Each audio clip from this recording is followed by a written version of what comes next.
Welcome to the School of the Lost Tribes. Your charity helps generate the lessons needed to seal the chosen before the destruction. And thy carcass shall be meat unto all fowls of the air, and unto the beasts of the earth, and no man shall fray them away. Deuteronomy 28:26. Israel's dead left unburied and desecrated by beasts and nations. And thy carcass shall be meat unto all fowls of the air, and unto the beasts of the earth, and no man shall fray them away.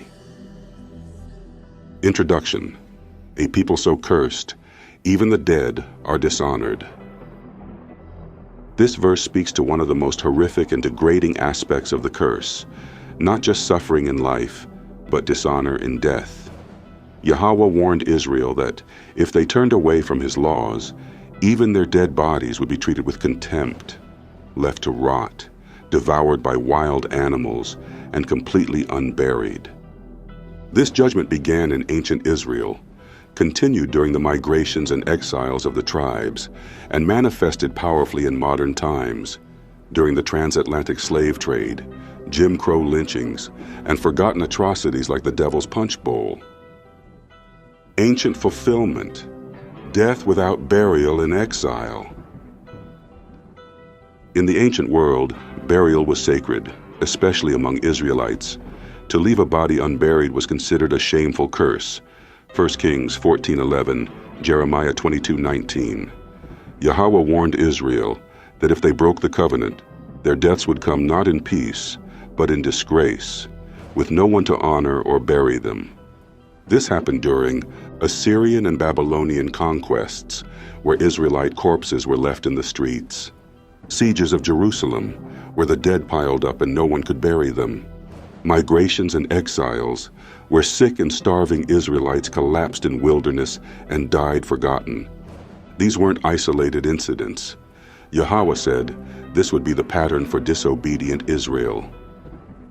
Transatlantic slave trade. The sea became the grave. The curse became horrifyingly literal during the transatlantic slave trade. Israelites, especially from the scattered northern kingdom, were captured, sold, and crammed into slave ships under inhuman conditions. Over 2 million Israelites perished during the Middle Passage. Disease, suicide, starvation, and beatings claimed countless lives. The dead were thrown overboard, chained, without ceremony. No graves, no names, no peace. Their bodies became meat unto the fish, the fowls, and the beasts of the deep. This was Deuteronomy 28:26 in motion.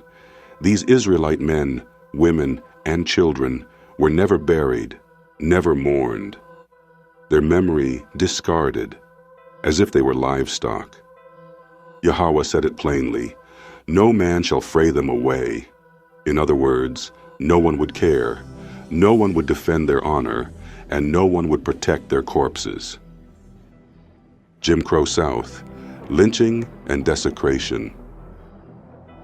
The curse followed Israel into so-called freedom.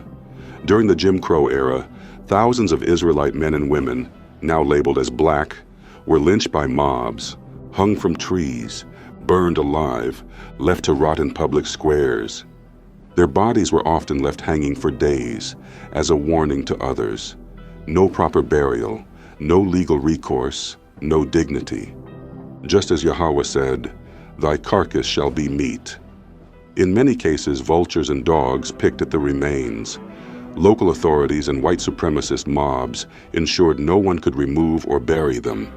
Entire communities grieved without closure. This was not just racism, it was covenant judgment. The Devil's Punch Bowl, death in concentration camps.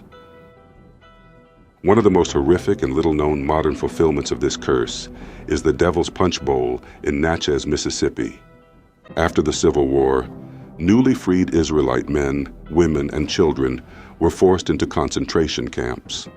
The Union Army trapped them behind walls and fences, claiming to protect them, but instead allowed starvation, disease, and mass death. An estimated 20,000 Israelites died in this place. Most were never buried. Their bodies were dumped in mass graves or left exposed, to be consumed by birds, wild pigs, and disease. This is Deuteronomy 28:26, fulfilled again in American soil. Modern echoes, mass graves and unmarked burials. The curse continues in the modern era. Unmarked slave cemeteries found across the South.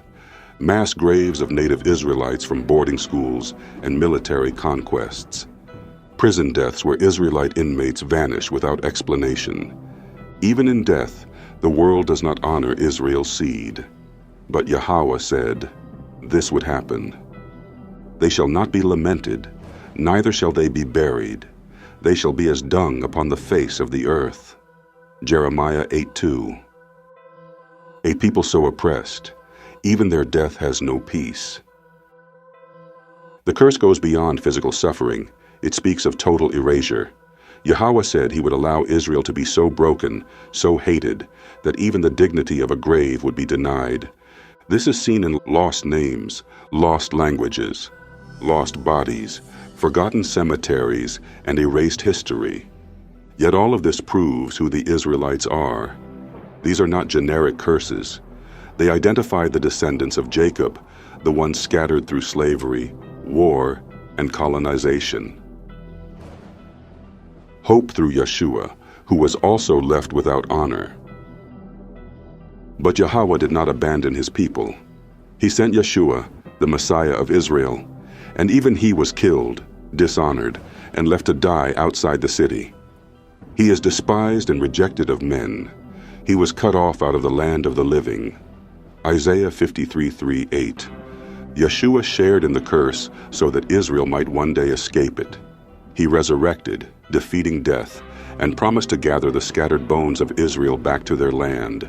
Ezekiel 37:1-14. Conclusion. Our dead speak the truth of the covenant. Deuteronomy 28:26 is not history alone. It is proof. It speaks through the slave ship logs, lynching trees, unmarked graves, camps like the Devil's Punch Bowl. These deaths were not in vain. They testify that we are the people of the book, punished, scattered, but not forgotten. Yahweh allowed this, and only Yahweh can end it. Let Israel return, and Yahweh will remember every lost name, every lost body, and raise us again in righteousness.